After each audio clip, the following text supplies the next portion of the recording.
Saya ngaji itu kan mulai 2004. Cuma sing ngaji teng mriki terbuka mulai 2005 pinten. Jelas niki tajdidun niat bahwa pertemanan kula jenengan niku kabeh napa fillah. Insyaallah nak pertemanan niki fillah jeung ben jenengan diberi satu mimbar yang semuanya serba nur. Itu gini niku tiang-tiang sing kekancan krana napa Allah. Pun ajenengan ngandel kula. Kekancan krana Allah iku mboten kudu sedekah teng kula, hormat kula mboten. Misale sing seneng sedekah nggih angsal. Sing boten seneng nggih angsal nak pertimbangan Islam, misale timbang dhuwit tak kena Gus Pak wis sugih tak kena bojoku wae sing melarat. Itu nggih Islami, paham nggih? Paham nggih? Niku nggih napa? Islami. Sementing aja krana medhit. Dhuwit tak kena Gus Pak iman, tak kena bojo iman, tak kena anak iman, tak kena mbah iman. Itu bodoh nanti pun keliru banget. Niki penting kula aturaken, kula akhir-akhir ini sering napa nggih, sering ngipi, sering pancen susah. Kula nganti sakniki susah kula teng donya ku sitok nggih. Maksiat itu menciptakan ekonomi. Jadi kula niku seneng ibadah teng donya namung haji. Mboten seneng haji, seneng sistem ibadah haji. Niki logikanya gini nggih. Misalnya ada doli sebelum ditutup. Kalau ada komplek prostitusi itu artinya kan transaksi seksnya juga bayar. Nanti di seputar situ ana bakul mie. Mungkin taksi malam-malam yang nganterkan hidung belang. Nanti mungkin seputar situ juga laris. Macam-macam.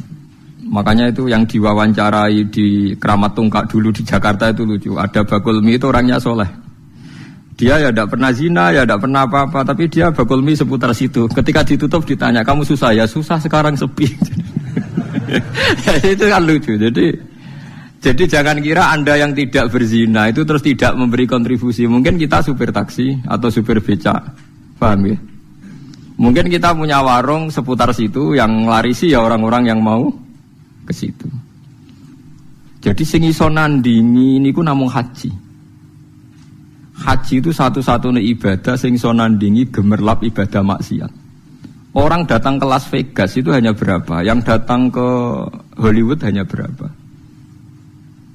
Tapi kalau yang datang di haji itu melibatkan ada hotel, ada catering, uangnya triliunan yang dikorupsi di Indonesia saja nopo triliun.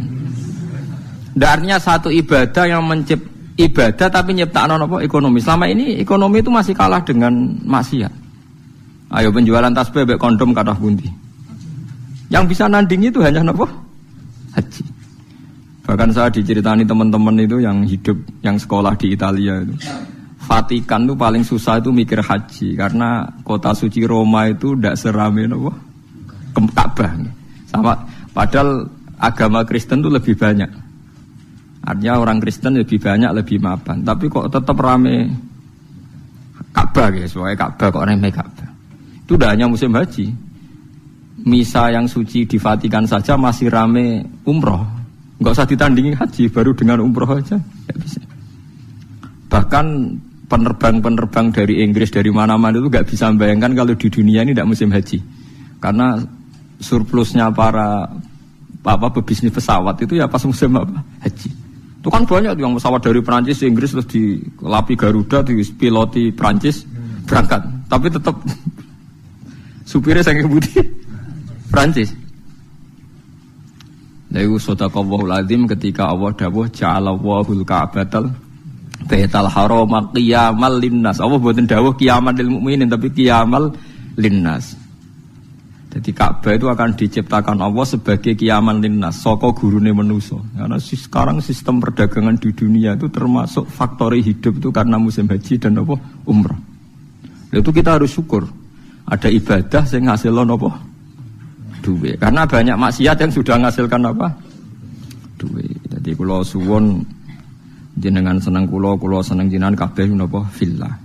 Fillah wis pokoke kabeh perhitungane faktor Allah Subhanahu wa taala. Niki sing terakhir kula tutup ngangge ilmu akidah nggih. Masalah niki mawon. Nomor kali itu hanya ulama yang tahu kenapa kita mencintai Allah. Dan ini saya tidak bikin-bikin. Saya berkali-kali belajar kitab kados Bukhari, Muslim, mulai hadis sahih sampai sing dhaif, sampai setengah maudhu, sampai hadis enggak jelas mbah maudhu apa sahih. Tapi kata Imam Ghazali ngendikan begini dan saya percaya karena ini real nyata. Wa a'dhamu, sampai saya hafal karena makalah ini dikutip Abu Hasan Asy'adili. Semua ulama mengutip makalah ini. Wa a'dhamu ulumil Qur'an fi asma'ihi ta'ala. Jadi saka guru ilmune Quran namung setunggal ketika mensifati Allah. Saja, ada katanya saja. Lainnya itu karena menjelaskan manusia. Misalnya begini, ini contoh gitu, terutama kanca-kanca sing hafal Quran.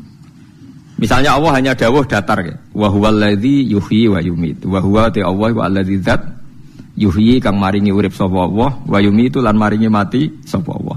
Wa huwal ladzi yuhyi wa yumit. Itu kalau orang-orang alim yang baca itu nangis. Nangisnya begini. Ketika sudah ada manusia begini, ada Mustafa, ono Ruhin, ono manusia-manusia ngeten iki. Terus kita akan bilang, manusia iku iso urip nak nganggo jantung, nganggo paru-paru. Manusia iku iso urip nak uteke gak remek, gak diklindes truk. Nak jantungnya oke, itu benar. Karena sudah kadung jadi begini. Tapi ini ilmu yang ditopang adat. Karena manusia ya sudah begini, maka hidupnya butuh jantung, butuh paru-paru. Tapi itu ilmu kesekian. Hakikate iku ra ilmu, iku hakikate ra ilmu. Yang kita lihat manusia urip iku butuh jantung, butuh paru-paru. Itu udah ilmu. Itu yang kita ketahui. Paham ya? Tapi nak hakikate ilmu ya namung setunggal. Allahu la ilaha illa huwal hayyul qayyum. Ya Allah iku sing dadi ilmu. Artinya ngene, ketika Allah gawe manusa saka pasir. Ora ana jantunge, ora ana paru-parune, ora ana unsur kehidupane. Pertama manusia diciptakan dari apa? Tanah kan? Tanah itu tidak ada jantungnya, tidak ada paru-parunya, tidak ada unsur kehidupannya. Tapi Allah bisa. Wa huwal ladzi yuhyi. Karena Allah memang bisa menghidupkan. Nah, pentingnya ilmu ini penting nanti setelah kita mati jadi tanah. Kita tidak pernah janggal bagaimana Allah cara menghidupkan. Karena kita mensifati Allah bisa menghidupkan zaman kita berupa tanah. Maka Allah akan mudah lagi setelah kita jadi tanah. Allah ya akan mampu menghidupkan lagi. Lah kita ini dididik orang kafir atau orang sekuler untuk percaya paru-paru jantung, terus percayane kenemen ndak suwe wong Islam diam-diam melok mamang pisan. Mosok wis mati suwi-suwi tangin neh carane piye lha iku musibah. Napa iku napa musibah. Lah saya itu berkenalan dengan jenengan hanya punya kepentingan itu supaya iman-iman yang faktor Allah itu hidup lagi. Ya iman-iman faktor Allah napa hidup lagi.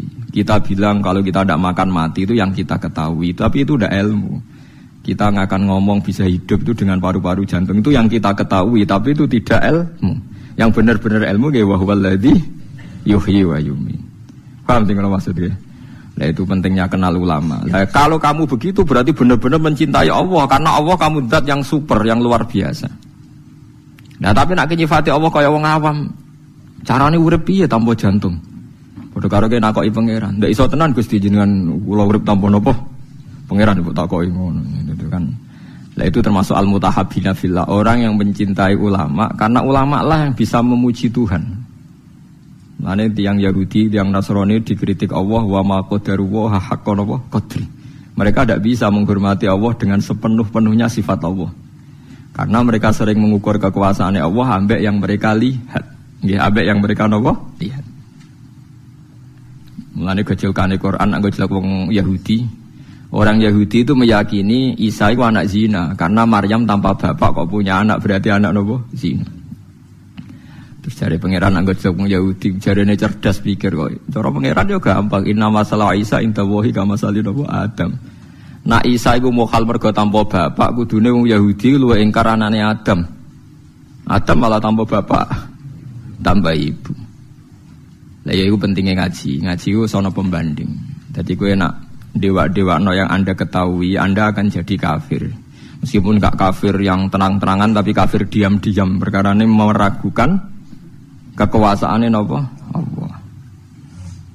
Jadi mulane kula niku kan delok wong nggih bingung. Aku nak ra umume wong jare ra pinter, nak kaya umume wong dadi setengah kafir. Ya memang repot jadi ulama, tapi harus berani ngomong. Nah, itu tadi makanya Imam Ghazali bilang Quran ilmu tertinggi itu ketika hanya nyifati Allah, kata wa huwal ladzi yuhyi wa yumiit. Allah bisa menghidupkan tanpa syarat. Wa yumiit ya tanpa syarat. Jadi ya begitu. Misalnya begini bedanya ya. Saya bisa hidup kan karena makan, karena minum. Tapi orang Islam disuruh yakin ada makhluk Allah di sana yang kita tidak tahu, namanya malaikat. Itu hidupnya jutaan tahun tanpa makan, tanpa minum. Itu kalau ulama langsung tahu, kita dengan malaikat tidak ada bedanya. Artinya kalau Allah bikin Jibril butuh makan ya bisa.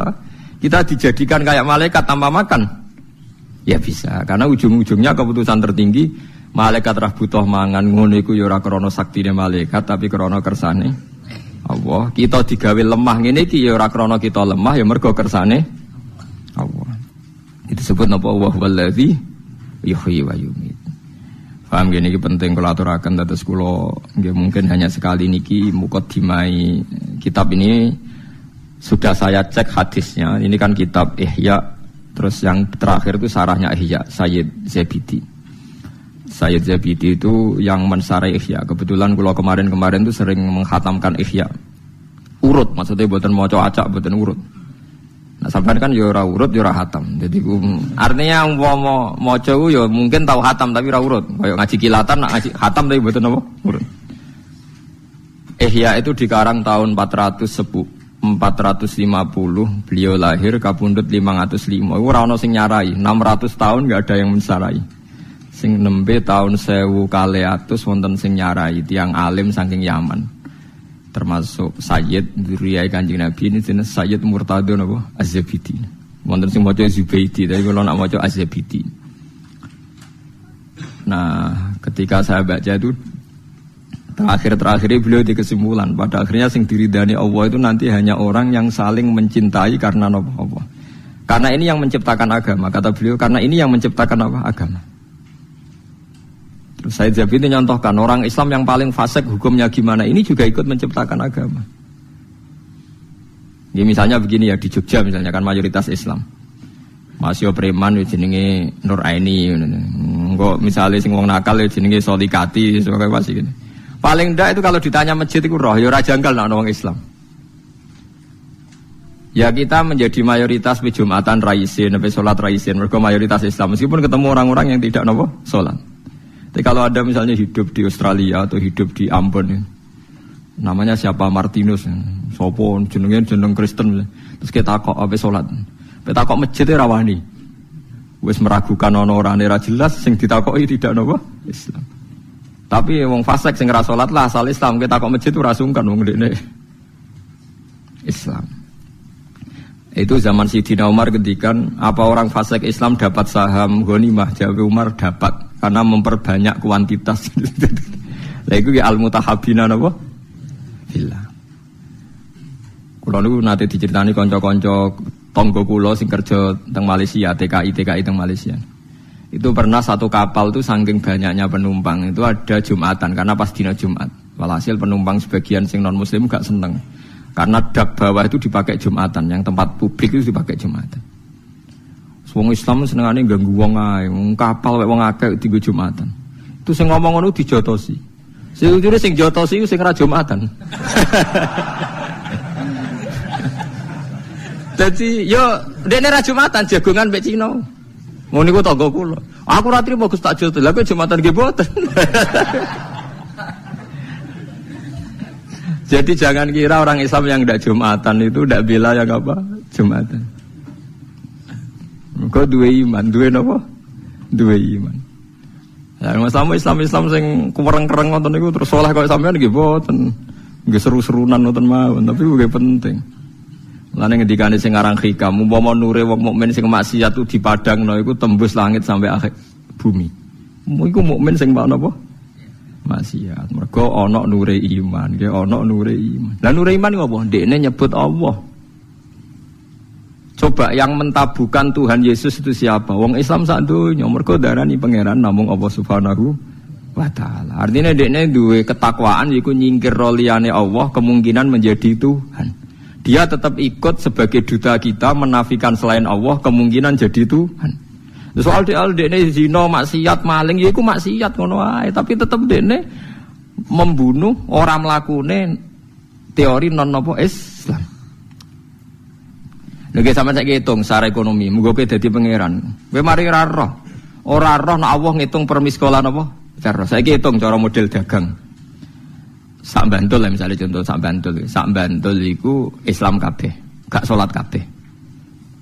Sing salat iku mau 10%. Berarti butuh masjid misalnya 100. Tapi berhubung Islam kabeh gak butuh gereja blas. Berarti kan gak ada sistem bisnis yang karena faktor nopo gereja. Satu. patung Yesus ora payu, gereja ora payu, mergo Islam kabeh. Artinya sebab enggak ono gereja iku sebab apa? Sebab pokoke Islam soleh pasal Islam. Lha boten tak bedheki. Sebab ora ono gereja iku asal Islam apa kudu Islam soleh? Asal Islam. Berarti asal Islam iku wis iso gusur kemungkinan ono tempat kemusyrikan. Kowe sekali-kali ngregani wong sing ra saleh ya kancamu ya kowe dhewe ada udah sawangane ora siap aku ngelemong ra saleh. Olehmu sombong lho, wong padha ra saleh wae kok ono ngelem ra saleh. Artinya memberi kontribusi kan tetap. Memberi kontribusi keantian kepada kemusyrikan. Paham ya maksudnya? Dan berjumlah itu berlipat-lipat tiap ono wong Islam berarti ngurangi populasi napa kemusyrikan. Bariku kowe dhe anak, senajan ora salat. Pokoke pangeran Allah, pangeran liyane Allah gak masuk akal. Akhire anak yo muni Allah ya ora paham. Pokoke pangerane Allah. Wah kata, mulane sing diarani iman iku yo mok syahadatu alla ilaha illallah wa anna muhammadar rasulullah sing diarani. Lah, sing diarani Islam lah iku ana butuh salat bareng. Lah saiki wong ku bodho masal, mangsane iman mbek Islam ku dadi sita. Padahal sing diarani ya iman wis pokoke nyekiyakini nek ana Allah. Lah sing diarani Islam. Lho salat itu rukun Islam ta rukun iman? Rukun Islam. Tapi nganti ya do lali padahal ngaji mulai cilik. Kulo pura-pura dibantah kiai seputi lho Gus, mung kadung Islam kok ora salat. Iman itu rukun iman. Nak salat iku rukun. Angel nerangno. Paham ya, terus iman itu disebut ping pindho to nggih. Rukun iman pertama napa? Antuk mina billah. Rukun Islam pertama syahadat. Berarti kan iman nak Allah kan dua kali kan. Iman yo rukune iman yo nomor 1 Allah, rukune Islam. Tapi mungkin nak nomor 2 salat iku rukune Islam tok apa rukune iman? Rukune Islam. Nak rukune iman ana salat to. Mboten. Berarti wong ora salat iku ijek iman ta wis ora iman? Ijek iman. Nah, sing aran hikam kuwatire. Kalau Anda benci sama orang-orang Islam sing nakal. Orang Islam yang nakal ini punya kontribusi mentabukan kemusyrikan. Mungkin misalnya dulu kasus di Iran, dulu orang itu nyembah api, Wasani itu nyembah api. Gara-gara mereka dua iman itu udah mencoba mateni api. Ya orang pati sholat tapi wis iman. Api kok pangeran dipateni ya kena. Susu sak Iran itu Islam kabeh, iman kabeh. Di Irak juga gitu, dulu percaya Harut Marut. Babylon kota tenung. Gara-gara wong do iman ilang kabeh. Begitu juga teng Jawa, baru kaya rata-rata wong Islam senajan ora salat, iman senajan ora salat, ya tetep ibadah-ibadah non muslim kan sithik kan. Iku baru kaya wong saleh apa baru kaya asal Islam? Baru kaya asal Islam. Soal mereka ndak salat, soal mereka ndak bener ya kita bina, tapi aja mbok anggap terus mereka kafir. Piye wae mereka itu menyumbang penghapusan simbol-simbol kekafiran. Mulane ge dadi aliran-aliran sing gampang ngafirno wong. Mereka ku anti liyane Allah kok mbok napa? Mbok kafirno. Lah ngeten iki jenenge ya al-mutahabbina napa fillah. Jadi sadar kontribusine tiyang Islam fasik tenggene jumlah kuantitas tiyang napa? Tiyang napa? Islam. Paham gitu terus Allah niku ngitung nu per miskola napa dzarrah nggih, per napa miskola napa dzarrah. Lagi kuatir kula ngoten niku nggih. Bisnis prostitusi ngelahirno bisnis. Bisnis tinju kados teng Hollywood teng Las Vegas itu ngasilno bisnis. Bisnis penjualan CD porno yang ngasilno bisnis. Ini kalau bisnis ini terlalu kuat, lama-lama dunia ini bergantung sistem maksiat. Nak sistem maksiat itu tutup, bisnisnya tutup. Seperti tempat-tempat maksiat dulu di Doli, di Keramat Tunggak ditutup. Yang protes tidak hanya lonte-lontenya, tapi pedagang mie protes, taksi seputar juga protes, tukang ojek protes. Padahal mereka orang-orang soleh. Artinya tidak terlibat begitu. Tapi sudah menjadi sistem apa? Bisnis, sistem ekonomi. Nah kula suwun jenengan dalam kesalian nak iso juga jadi sistem apa? Ekonomi supaya lebih kuat. Ini kados Ka'bah niku. Ja'alallahul Ka'batal Baital Haram qiyamal linnas. Jadi sekarang pesawat-pesawat di dunia musim haji seneng mergo di order di beberapa negara Islam. Itu kalau ndak bisa bangkrut itu. Lah mesti payune. Uji antri bisa. Di kula suwun lewat ngaji niki jenengan tambah seneng teng Allah nggih, seneng teng ibadahe napa? Apa. Nggih liwat ngeten iki. Lah iku nak sampean seneng kula seneng jenengan faktor pangeran fillah niku jeng ben diangkat pangeran terus diumumno ainal mutahabuna napa bijalali. Dadi niki hadis sahih tenggene Bukhari wonten teng Muslim wonten al yauma udzilluhum yauma la dzilla illa dzilli. Terus mulane sampean ora usah seneng macam-macam pun. Pokoke nek seneng bojo nggih piye wae iki sing nolak zina. Mas yo ngamukan wis. Barokah bojo iki kowe ora selingkuh. Aja kok gara-gara bojo kereng malah selingkuh lek malah kuwalik-walik kowe. Malah kuwalik-walik. Jadi ke dawuh Imam Ghazali misalnya ke seneng bojo mbok anggap penolak zina iku yo berarti ke seneng fillah. Seneng duwe anak mergo soban niku calon penerus sujud berarti seneng napa? Fillah. Terus seneng wong Islam sing ora tau salat, ora tau zakat, mergo piye wae anti kemusyrikan, anti nyembah liyane Allah, iku ya seneng fillah. Ya semuanya ya ada kadarnya, tapi piye wae asal mukmin berarti dekne anti Tuhan selain Allah. Pun kita terus niki kitab jenengan simpen pokoke bahwa niki napa memperbarui ukhuwah nggih, memperbarui ukhuwah bahwa hubungan kula jenengan niku fillah. Mulane kula mboten ate kecewa mbek jenengan, mbok kurang sopan, mbok kurang apa mboten roh. Mboten roh. Ora sopan piye ora roh. Sopan piye mboten roh. Iki kula niati kula ngaji teng mriki seneng napa fillah. Lah kangge kanca-kanca sing hafal Quran sing saged ngaji kula suwun nak maca Quran terutama ning sifate Allah niku sing sifat hakiki.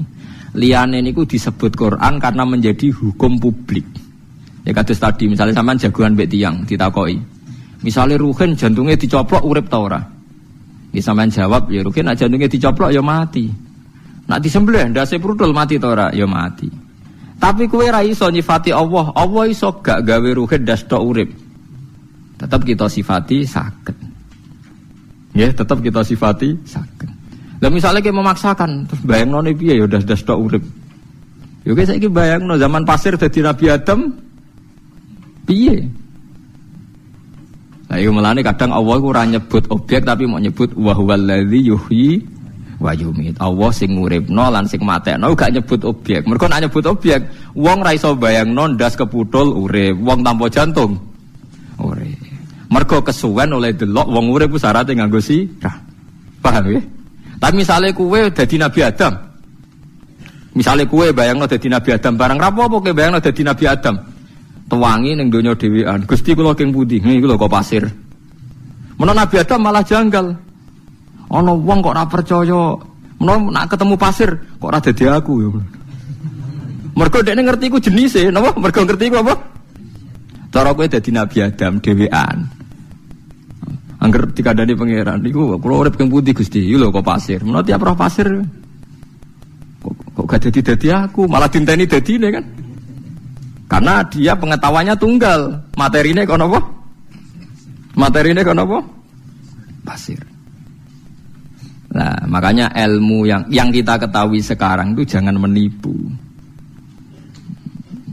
Mulane kula nu sering debat mbek kiai ditangeli ngeten. Gus, mosok wong ning puanase neraka cek iso urip. Lah piye nek nek neraka urip ra iso? Ketoke kok angel, Gus. Lah gak nyoal neraka kok koyo PKI ya. Maksudnya tak lal-lal banyu ayo ra iso urip. Ada sing mbok soal neraka mesti kecampur PKI. Kita ini kan menjadi aneh, seakan-akan menggugat mosok ning neraka panas ngono wong iso urip. Kenapa objeknya neraka ora ngenyek Islam, ngenyek agama? Padahal kita juga gak bisa membayangkan urip dicelupno banyu, dilelep-lelepno, kowe iso urip ta? Ndak bisa kan? Lha ya rak padha-padha ra iso iku kudune contone aja neraka, iku contoh agama, contone banyu ditimbun ning tanah. Kalau nuruti ilmune manusia tidak bisa bayangkan hidup kan tidak hanya di neraka kan, ditimbun tanah ya tidak bisa hidup, didapuk jero banyu tidak bisa hidup. Lah podo kita sendiri aku dhewe bayangno ning donya iso urip ku ya aneh. Wong ora ora sebabe urip kok iso urip. Menawa kalau nanti ketemu tiyang ra di PKI nu tobat gara-gara ngaji kula tak takoki ngoten. Lah kowe kok iso urip sebabe apa? Ya ndak tahu pokoknya hidup. Nang kowe dhewe urip ora ora sebabe kok saiki bareng urip takok apa? Nggih kula suwun nggih dados sifate Allah sing paling dhuwur teng Quran niku napa? Ketika Allah nyebut sifate piyambak tanpa objek nggih, tanpa napa? Objek. Mulane ngendikane Kanjeng Nabi a'dzamu ayatin fil Quran napa ayatul kursi. Mergo mboten nyebut napa? Objek. Namung Allahu la ilaha illa huwal hayyul qayyum. Allah ndat sing berdiri